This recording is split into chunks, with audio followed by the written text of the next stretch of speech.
welcome back to another episode of the Salty Nerd Podcast. I'm your host, the Salty Nerd. In today's episode, we're going to be discussing the Netflix original series Space Force, starring Stephen Carell.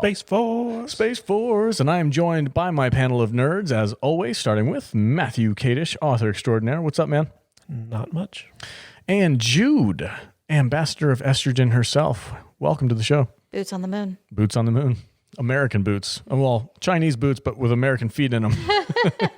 I am also joined by Matt Vader, the barbarian himself. Welcome to the show, man. What's man. It's good to be black on the podcast.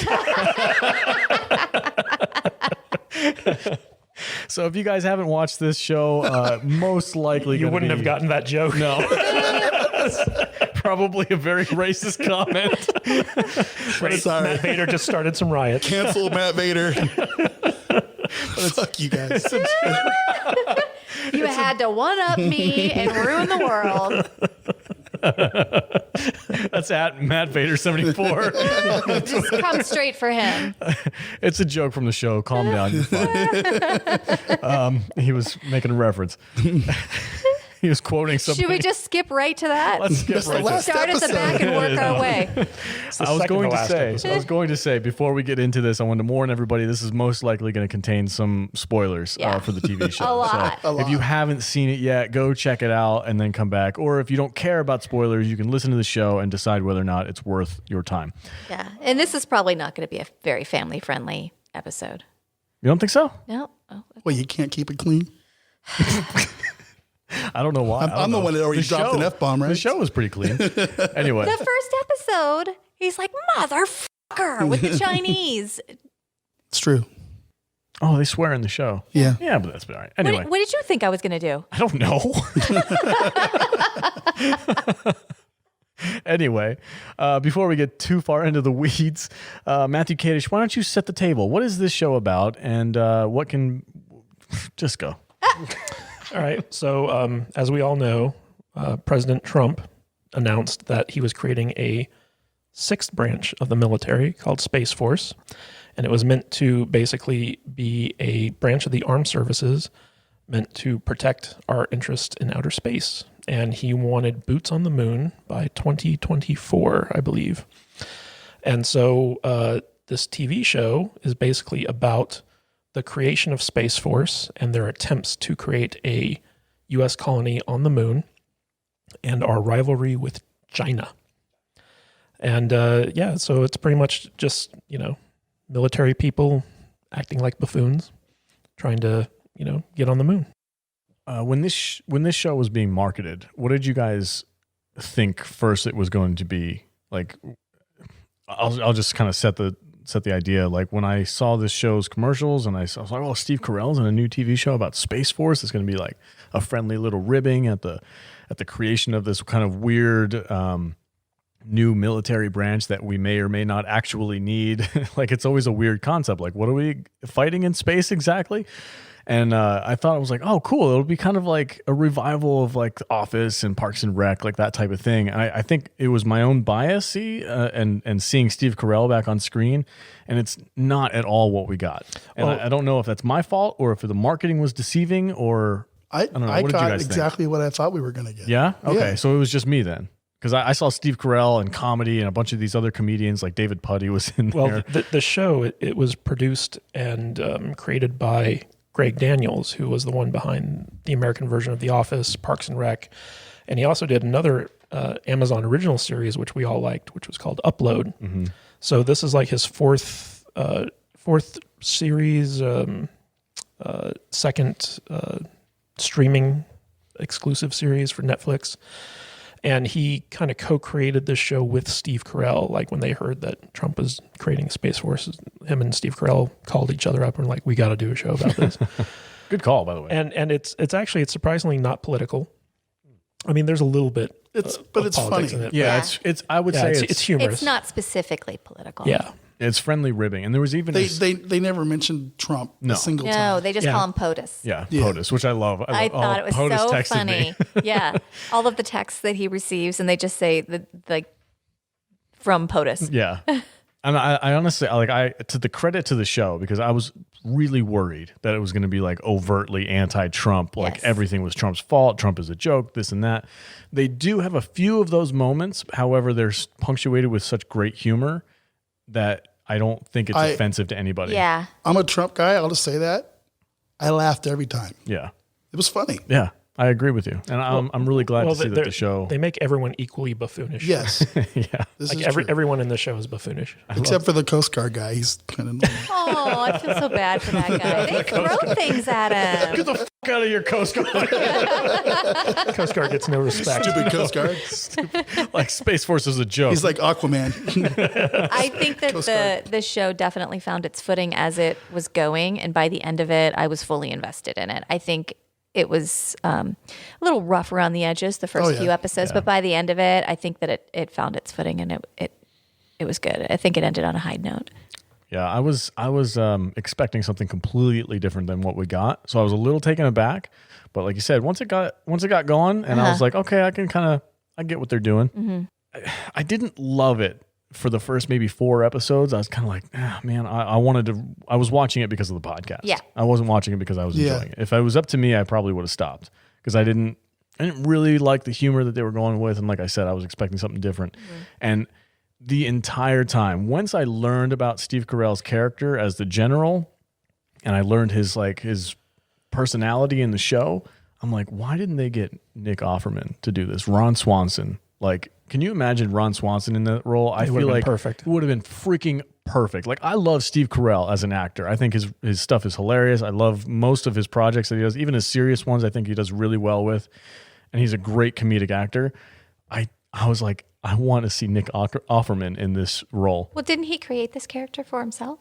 Yeah. Yeah. But Well, I there you go. That's why. I couldn't help it. I was watching it and I'm like, that's freaking Ron Swanson. Like, that's all I could picture the entire freaking show. And I told you, and you were looking like, oh shit, yeah. What do you think? Do you think it worked? What did you think about the show overall? I'm very conflicted about this show.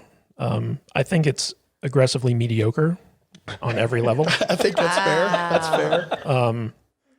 I agree. Like with most comedies, you want to give it like a season because it usually takes a season for the writers to kind of figure out who the characters are and for the humor to start landing.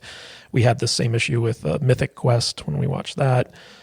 We had it with Upload. So like, I like to let comedies kind of breathe a little bit before I can. Yeah, I hated Avenue 5 for Yeah. like half the season. Yeah. Yeah, but then by the end of the season, you're like, this show's brilliant. It's freaking Yeah. hilarious. So like, I don't remember if I finished that show. you did. You did. Did I? Yeah, we talked about It it. must have been amazing. Zendaya was in it.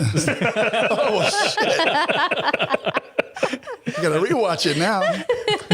But so like, I feel I kept saying like, okay, I'm going to keep giving it some episodes to kind of let it grow on me and turn the corner.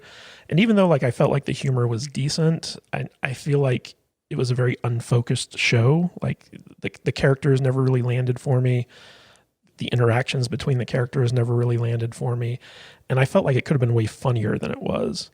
And, you know, just from a personal point of view, so I grew up an Air Force brat. My dad was a 3-star general in the Air Force, and he was actually in charge of the ballistic missile defense shield. So like a big portion of my college career was growing up watching my dad do rocket tests and, you know, try and, you know, instead of putting people on the moon, his job was to figure out how to shoot down other rockets. So it's basically like figuring out how to get bullets to hit tip to tip. And it was a very complicated thing. Like he was literally dealing with rocket science. Yeah. And You never touch tips. and watching this show, Unless you're in the military. Air like, Force. I had a lot of kind of like flashbacks to seeing my dad in kind of a very similar situation where he had to take this failing program, which was, you know, ballistic missile defense, and turn it around and try to get it to work, and dealing with like scientists, people, and politics. Like he got called up in front of Congress to justify the budget, and instead of Ocasio-Cortez, it was Biden who was grilling him and stuff like that. And there's an episode in this series where Steve Carell goes in front of Congress and has to ask for money for a Space Force, and they're just Grilling him. grilling him about the stupidest stuff. $10,000 orange. Yeah, so like there's a lot of stuff in this show that kind of hit home for me, and it was kind of weird watching it. And by the end of the series, you kind of get a sense of who all the characters are. But I didn't find the characters to be like as engaging as the characters in Upload were. I felt like the characters in Upload agree. were a lot more better defined and a lot funnier. And the same thing I could say about The Office and Parks and Rec and stuff like that. I feel like this was a good foundation for what we could get for a season 2. But overall, I just felt like it was a very uneven season. Like they were trying to figure out what the show was going to be, and they never quite settled on it. Mm-hmm. By the time you get to the season finale, you're kind of hoping to be wowed, and you really aren't. And so, like, I would just say that on a scale of 1 to 10, 10 being the best, 1 being the worst, the show is a solid 5 for me. Vader, you said you really enjoyed this show. Right? I enjoyed it. Yeah, I enjoyed it. I think I enjoyed it a little bit more than him, more than Kadish over there. But What specifically did you? I don't know. enjoy? I found myself actually laughing at a TV show. I don't do that a whole lot. I laughed at all the president's tweets. Yeah. Yes. Sex Yeah. is for winners. Yeah. Yeah. show the Russian the techie thing. That sounds like something Trump would text. I like how we have a Russian character who's part of like this international task force. He's constantly spying. And Who's it's just obvious he's trying a to spy. fuck his daughter. Obviously a I spy. thought they kind of like mellowed his character out after that episode, after like the 3rd episode, because she started like interacting more with the Alabama guy. with the Georgia guy or whatever. Yeah, Yeah. the Alabama guy. It was What was his name? Like Duncan or something? Yeah, Duncan. Was it Duncan? Yeah. Classic. I liked how he had no imagination. Yeah. Like literally, it was a medical condition. He's like, I can't picture stuff in my head. So there's a lot of great like character moments like that. The Twitter guy was my favorite character. Oh, the John whole Ralphio. Oh, yeah. season. Yeah. Yeah. And I think- his name's Tony, but correct me if I'm wrong, but don't they call him Tony the entire season? I didn't notice that. Did they? Well, it's funny because they based his name off of Anthony Scaramucci, who was press secretary for Trump for like 1 day before he got fired. yeah, I remember that. Yeah. And his name is like Fatoni Scaramuccio or something like that in the show. But it's so obviously like meant to be this guy, Anthony Scaramucci. It's funny. But I don't know. Like it sounded like they were saying Fatoni. Yeah. But I think it was Fatoni, like an Italian first name. Yeah, it's I'm gonna Google it F. right now. Tony Scarapeducci. I'm looking at it right now. The F. Tony Scarapeducci. So F period Tony. yes, Oh, F Tony. F. They don't period say Tony. F Tony. They say Tony. Do they? Yeah. I'll have to find- They're I don't either know. saying Tony Fatoni. Yeah. or fuck Tony. They're not saying F Tony. That's so funny. But it's funny. I don't know. I And think John Malkovich is in the show, and he Yeah. kind of plays the straight man, which is ironic considering his character's gay. Oh yeah, that was a good. Oh reveal. God. Yeah. That scene where he like Where he's playing the piano. Oh, it's brutal. Yes. so brutal. I felt so bad they for him. think he's sending secrets. yeah. Yeah. To China, and right? they put it up on their big like their screen. Jumbotron? And, yeah, it's like a jumbotron in their like Command center. command center, and it's just him sending like A love message. sweet love song to this boy that he likes, and It's he's one like, of the astronauts. It's one of the, Yeah, it I was the forget what this- astronaut No, it with the didgeridoo, right? yes. He wasn't an astronaut. He was he was the artist that was part of the lunar experiment Right. that they were doing on Earth. So he wasn't an astronaut. He was just put in Was there it as the part of older the guy that was experiment. playing the flute? It was the guy He had all that of the like the dick sculptures. I don't remember that part. Well, you remember when Steve Carell went into the lunar experiment? Yeah. Okay, so the guy who was the artistic guy in that Okay. experiment, that was the guy that John Malkovich was Okay. serenading. Yeah, that's what I thought. Yeah, Okay. so it's just this serenade of him. What was the song? I forget, but I he don't- like it did a fantastic he- cover of it. Yeah, he did like a his own, like changed the words to make it about this guy. Yeah. It was so sweet. It was really well done. I thought it was funny. And but and Steve Carell, General Naird, is just horrified that he embarrassed Dr. Mallory this way, but every single other person in the room was just like, "Oh, that's so sweet. I wish my boyfriend would do that for me." Like, "Oh, he seems like a hell of a guy. Oh, he's so lucky to have you." And he's like, "Can I just go?" what did you think about John Malkovich in this show? Did you I like loved him. You liked the character Yeah, that he I played? loved the bromance that like developed between those two characters. I think in the beginning it was very adversarial, and then by the end of it they were like On each other's team, buds. yeah. They were pals. Mutual respect. I really like the field test for the Yes. exoskeletons where they were doing the combat. The military I scissors. thought that episode was so stupid. Yeah, but the part where Carell was basically like, okay, dude, you wanted to embarrass me. You win. Nice to know I can't count on you. And then Malkovich kind of steps up to the plate and helps him like win the exercise. I thought that was a very powerful Yeah. character moment. The moral lesson of that episode was good, but I thought the delivery of it was awful. The I thought- weaponized cuticle scissors. Yeah, so stupid. That was funny. Space scissors. They're space scissors. And the balloons, and they're walking around with the balloons strapped to the chest. He's like, do a burpee. He's like, I can't do a burpee in this. Everybody's got their space scissors and their duct tape. If you get punctured, you have 5 seconds to fix your hole. How about when they actually get people on the moon and they're all imbeciles? Okay, Yeah. I want to talk about that real quick because I felt like this completely blew their load. I was like, don't put people on the moon in the first season. Like, you draw that shit out. Like, you develop it over like 2 or 3 seasons, and that's like a big like season 3 finale moment where they get people on the moon. I thought they blew their load way too Yeah, soon. I agree. I'm like, because now what are they going to do with all those characters up there? And especially they're going to have to bring him back home. one of my favorite characters is up there. I can't remember the girl's name, but what was? Let's talk about the characters. Okay, let's go through each one. So one of the big things from the very first episode on that Jude and I were kind of obsessing over was, so we're introduced to Lisa Kudrow as Steve Carell's wife. Mm-hmm. And after the first 10 minutes of episode 1, all of a sudden she's in jail. Yeah. And it's very obvious that like she's like running a gang in prison. She's like the queen bee. But yeah, they keep referring to it as a book club, not a gang. It's like Orange is the New Black. But we're Yeah. never allowed to see Yeah. what happens. She's imprisoned. And it's clear that she did something very, very bad because she got 40 years. She's like, I'm going to be here for a long time. Yeah, and we never find out what she was put in jail for. Yeah, And, so- and like Jude was like, Well, let her tell it. I was like, they better tell us what she did soon or never. Yeah. It's got to be a running joke. Yeah. Right. That we never know why Yeah. she's in there. And we don't find out. So I hope they never tell us. When I watched episode 1, I was pretty distracted. I think I had it playing on my phone and I was doing something else while I was watching it. And I looked over, and then by episode 2, I'm like, did I miss like a huge chunk? I went back to episode 1 and like tried to fast forward and rewatch it to see if I missed an explanation. You didn't. I didn't. I was like, she's just in jail. Yep. For like 40 years. Yeah. And they have a teenage daughter who's the most annoying character. yeah, of the she's show. terrible.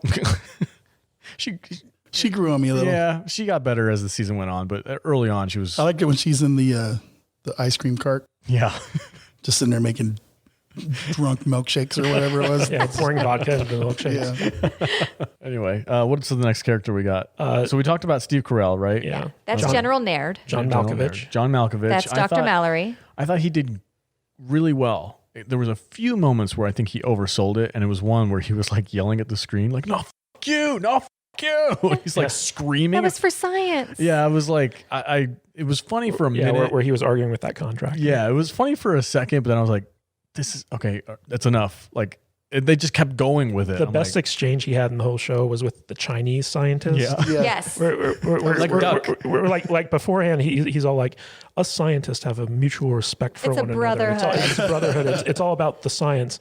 And then he calls his counterpart in China, and the Chinese guy is just a real asshole. Yeah, he's like, what's your name again? We first on moon. Yeah. That was a good Yeah, moment. because the whole thing is like, so the Chinese are the first to kind of create this lunar colony, and they're claiming the entire Sea of Tranquility. Yeah.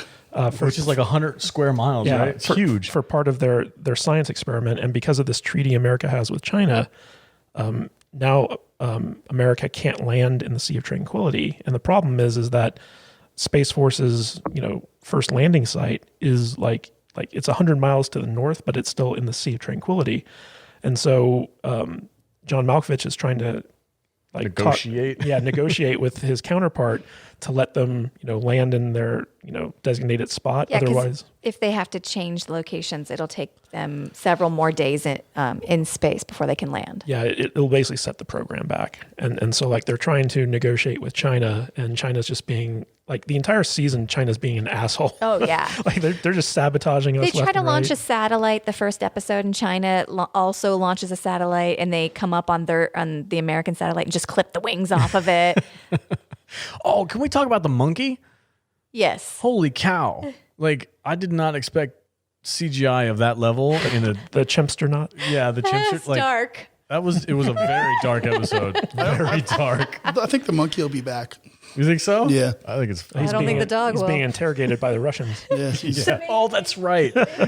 So there was a mission that happened before Space Force sent up their satellite, where a private company sent up a dog and a chimp in a kind of like a little space shuttle type thing, in order to get viral footage to show America how cute this dog and chimp in space were, as a way to kind of like promote Space Force, to show America like, oh, Look how Space cute Force- this is. Yeah, Yeah. public opinion. Let's Yeah. go make it viral. Like a big part of the show is like the viral the social marketing aspect of trying to do this stuff, because we have a Twitter president, and every time they have like a briefing, they're like, the president's tweeting in 3 minutes. We got to get this done. So, yeah, so like they basically sent up a dog and a chimp in space, and then they had no plan to bring them back to Oh, Earth. that was So they were That's just gonna dark. leave them there to die. Yeah. And- When they first introduced this, I was like, oh, they did that. That's terrible. And Matt was like, no, they've sent chimps into space. They always bring them back. And then they're like, yeah, we weren't going to bring them back. And I was like, oh my God. And so like after the American satellite gets its wings clipped by the Chinese satellite, they're trying to figure out ways to like fix it. And Steve Carell's idea is to get this chimp to do a spacewalk and reattach the wings.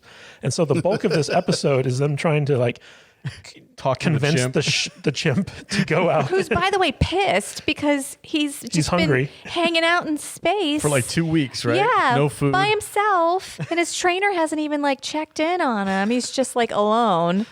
He's got- And then they come up on him and they're like, "Hey, we need a favor." And he's like, "Where the fuck have you guys been?" Like this episode was probably the worst one of the season, in my opinion. Yeah, Like it was so bizarre, and it was so dark, and it wasn't funny. And it was just like everyone was acting like complete buffoons the entire time. And one of the things I always liked about Steve Carell's character in both The Office and to a certain extent the show is like they always balanced his buffoonery with showing him being really good at his job. Like Michael Scott was not a good manager in The Office, but he was an excellent salesman. And so you could understand like, oh, like I can understand why they would promote him to be a manager. It just so happens that he's a terrible manager. With Steve Carell's character in Space Force, like he has these moments of buffoonery, like when he's trying to communicate with the chimp to tell him what to do. It's just like this. Obviously, is so, it's like a fish out of water. Yeah, Like, he this doesn't is know so anything stupid. about space or what he's doing. but you contrast that with like the previous episode where he forced the launch against everyone's, advice not to, and he was proven right. And like there was a great moment with him and John Malkovich where he was like, Malkovich asked him, how did you know it was going to succeed? And he was like, he pointed out this other character was carrying an umbrella on a day with only like 2 clouds out. And he's like, that's someone who is extremely overcautious. And so like, when they're telling you not to do something, it's coming from a place of fear. And like, it was just like very basic psychology. And John Malkovich was like, oh, that's very astute. And so like, you have these moments where Steve Carell's character, the general, is very kind of like on the ball and good at what he does. And he's like a 4-star general. So you would assume that like he knows a thing or two, but the parts where he was acting buffoonish just seemed so out of character compared to like the competency that we saw beforehand. It was weird. Like the character that he's playing is someone who's very rigid and loyal and kind of like almost to a fault, not only loyal to his country, but loyal to his wife, loyal to his family. He's like the quintessential military man. Mm-hmm. And just the idea that he would be like kind of so buffoonish in so many different aspects is a very stark contrast. Yeah. You know? I actually appreciated his little speech in front of Congress when he explained why you need a it was great. $10,000 orange. Yeah. Made me feel That very was great. patriotic. I'm Yeah. like, yeah, That gave you me the warm and schooled that fuzzies. fake Cortez girl up there. AOC.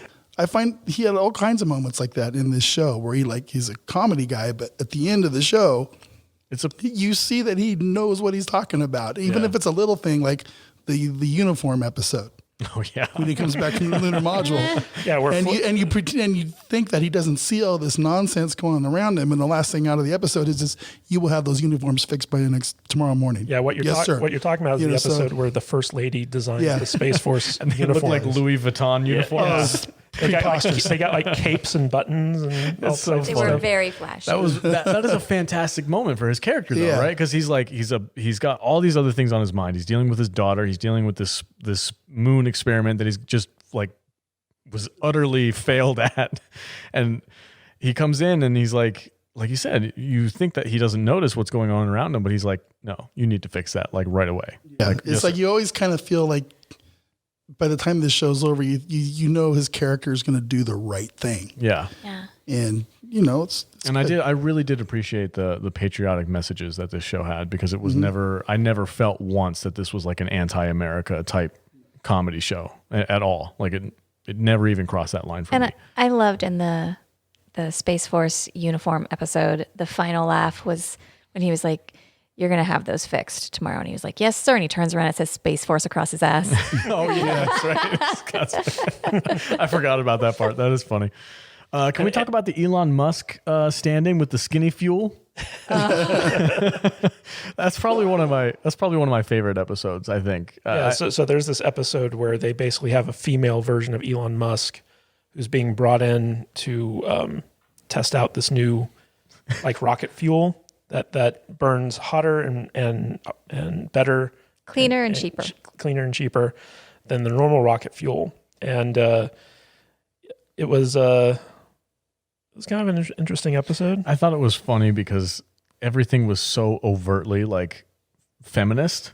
Yeah. Like the fuel was a rose pink color, and it was being sold in like little glass bottles, and it And was it was like called Skinny Fuel. skinny fuel, and it was like this female Elon Musk who like was the talk of the town, the most popular and richest woman in the world or whatever, and like the whole time you're getting sold on this idea that she's like, you know, this titan of industry or whatever, and then by the end of the end of the show, it's all just kind of like a farce, and she's just It's like all smoke and mirrors. Yeah, it's all smoke and mirrors, and she's just like a social media influencer type person more than an actual innovator, and he saw right through it the whole time. Yep. Well, he didn't see through it the whole time. What made that episode so good to me was like you actually got to see like the team work together, and that's when this show really works for me. Is when you see like these different characters kind of like come together to solve a problem, and basically the Scaramuccio character, the social media manager Tony. Tony.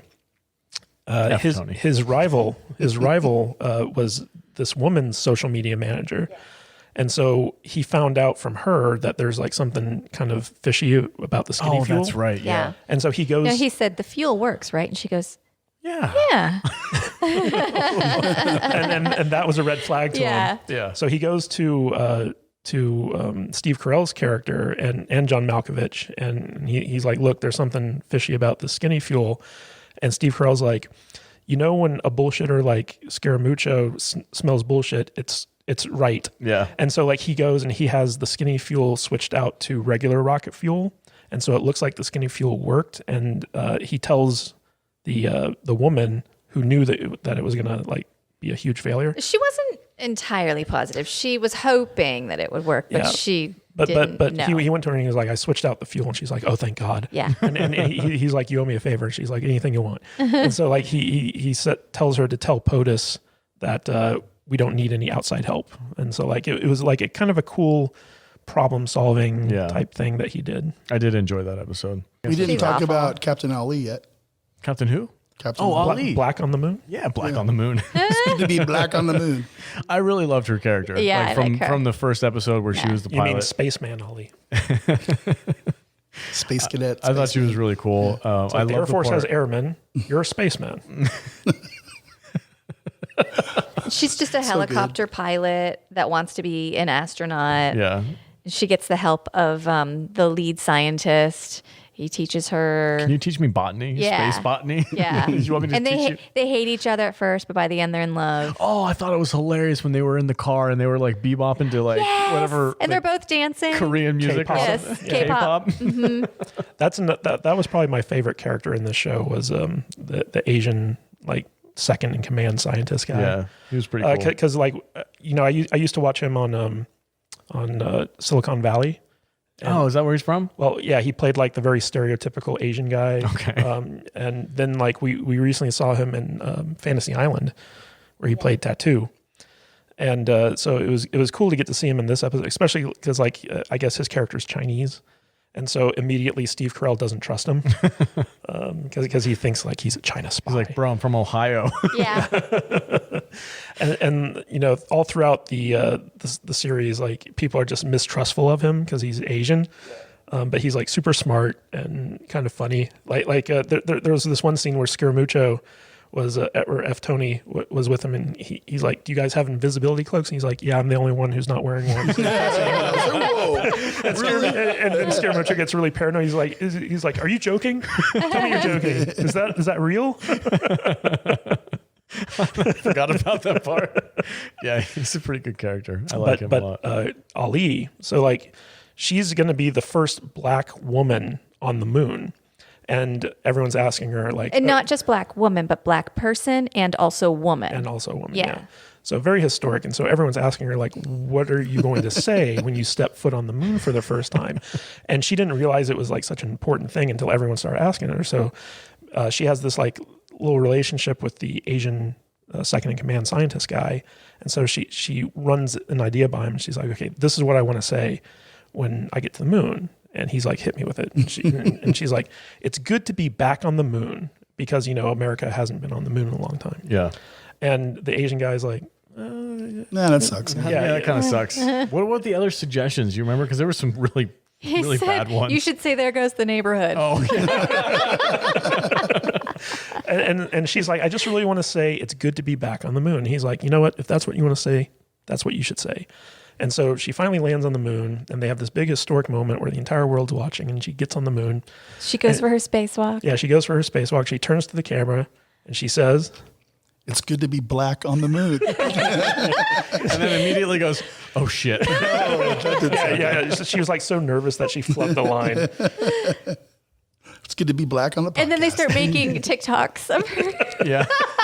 Yeah, like on the next She's episode. the queen of TikTok. Yeah, they keep showing people with TikTok where they're overdubbing her voice. It's good to be black on the moon. Yeah. Yeah, actress's name is Tawny Newson, and she plays Angela Ali, which, I think she was probably my top favorite character in the show. I think I enjoyed her scenes the most out of anybody. She was the funniest one.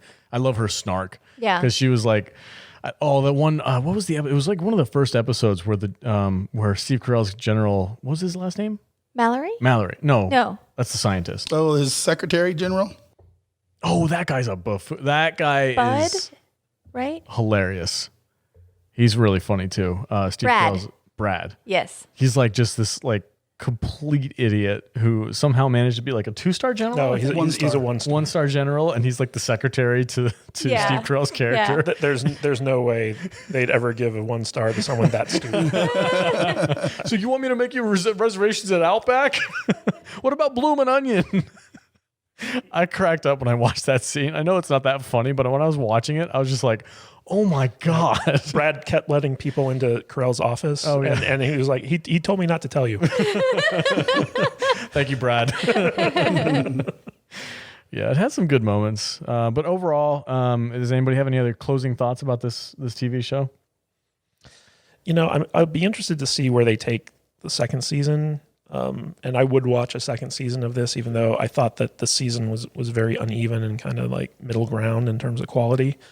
But the potential for something really good is there. Like, I did not like the first season of The Office when it first aired because like it was way too close to the British version. It was very cynical, and it took them like 2 or 3 seasons to kind of like figure out what the show was going to be. And while a show like Upload, that's made by the same people, I feel like they got it right by the end of the first season. This one might take a little bit longer because like the whole like the finale episode of this was we've got people on the moon and things have been escalating because we broke the treaty to land people in the Sea of Tranquility. The Chinese then took a rover and ran over our flag, which the No, Apollo, that's what started it. well, the Apollo mission planted that flag, and then they only did that in retaliation for us landing in the Sea of Tranquility. And so America and POTUS got really outraged, and so they're like, we have to have a proportional response. And so basically they order the people who are supposed to be creating this lunar colony, it's basically Ali and a bunch of doofuses, to go and sabotage the lunar colony of the Chinese. And so as they're going to do that, they pass by the Chinese and they all wave to them. And then like after they sabotage the colony, they're going back and the Chinese are going back at the same time. They wave to them again. And they get back and they find out that the Chinese did exactly what they just did, which basically like both lunar colonies are now sabotaged. Unusable. Yeah. And also Steve Carell is now like he was kind of kicked out of his position by his rival in the Air Force. Because he wouldn't order them. Yeah. And he steals a helicopter to save his daughter, who went off with a bunch of meth heads. And then like they find out that his wife escaped from jail. And so they pick her up. And then he gets a call from Brad as they're kind of flying, I don't know where they're going, but they're getting away. They're all together. He gets a call from Brad and he's like, sir, things have gone sideways here. We really need you. And he's like, I know you're probably committing treason right now, but like if you have a few moments to spare, it would really help us out. Yeah. And so it just kind of ends on that cliffhanger is like, is Steve Carell going to come back? What's going to happen to the people on the moon? Because like their habitat's completely destroyed. And there's just a bunch of stuff that's kind of like out there that wasn't resolved. And so like, you're just kind of curious, like, oh, what's going to happen in season 2? But I think all the character work did really well. All the characters are there so that like when they do come back, they can just kind of hit the ground running. And I think season 2 will probably be much better than the first season. Everybody on the same page? I agree. I think they went a little fast. I would have liked to have seen it drawn out a little bit longer, like you said. Yeah. I don't know. It was fun. I laughed every episode, I think, and I can't say that for a lot of shows, like I said earlier. And I would definitely watch a season 2. I think they need to tighten it up a little bit, but yeah, Right on. I give it a 6.5 out of 10. I'd give probably. I like the concept more than I like the show itself at this point. Like the concept of having like a comedy based around the military space force. Like that sounds. I went into this show as a Republican, thinking I probably won't like this show because I'm sure they're going to get political, and they didn't. No, they made a point to say that they're not going I can to. kind of respect that, and Yeah. the little times they did take a little dig at at Trump, it was funny. And if Trump was watching it on TV, he'd probably laugh too. So. I feel like the best example of that was so Steve Carell keeps trying to get a conjugal visit with his wife in prison. Yeah, and they find out the day before he's set to go meet her that China has set up a lunar base on the moon, and so Trump, or POTUS, I should say, revokes his conjugal visit, and he gets a text saying, "Sex is for winners." Sex is for winners. Damn it! Yeah. he's like the guard. Fix The your guard's mess. like, your appointment's been canceled, sir. And he's like, what? Why? She's like, check your messages. Check your messages. Sex is for winners. That was one of the best moments of the whole show. And you can see Trump saying that. yeah, absolutely. 100%. No sex for you. You lost to China. Okay. You're not going to get any vagina if you lose to China. Show the Russian the techie thing. Jude, you have any closing thoughts? Do you recommend this show to our listeners? I do. I'd say that you guys scored it right. Appropriately. 6.5. 5 to 6, yeah. Yeah, 6.5. Right on. All right, guys. Well, if you would like to take our advice, you can go to Netflix and check out this TV show. I think it's worth a watch. And if nothing else, it's got potential to be even better as it goes on. I don't think it's been approved for a second season yet as of right now, which is kind of a bummer. I would hope that they would have a little bit more faith in the show, I guess. But we'll see what happens. We didn't spoil everything about it either. So if you watch it, there's still much more that you'll find funny and entertaining about it. There's a lot more we didn't get a chance to talk about. But you know what's funny about the comedy in the show? It's very similar to the comedy in Upload, where it's not necessarily funny as you're watching it. Like there are some laughs as you're watching it, but for the most part, it's like these concepts and ideas and characters are very humorous. And then when you reflect on them, it's way funnier. Yeah. All right, guys. Well, thanks for listening to the podcast. If you would like to listen to more podcasts that we have, you can go to saltynerdvideo.com, where we have all of our content up there on YouTube for your listening pleasure. Also, if you would like to support this podcast, please go to saltynerdclub.com. Throw us $1, throw us $3, whatever it is that you feel like you can give us. That will only help us. $1 million. $1 million. That will only help we'll give us. you a sticker. We'll give you a sticker. That'll only help us grow this podcast even more and create better and better content for you guys. We only give out stickers for $1 million. Yeah. Only winners get stickers. All right, guys. Have a great night. Thanks for listening.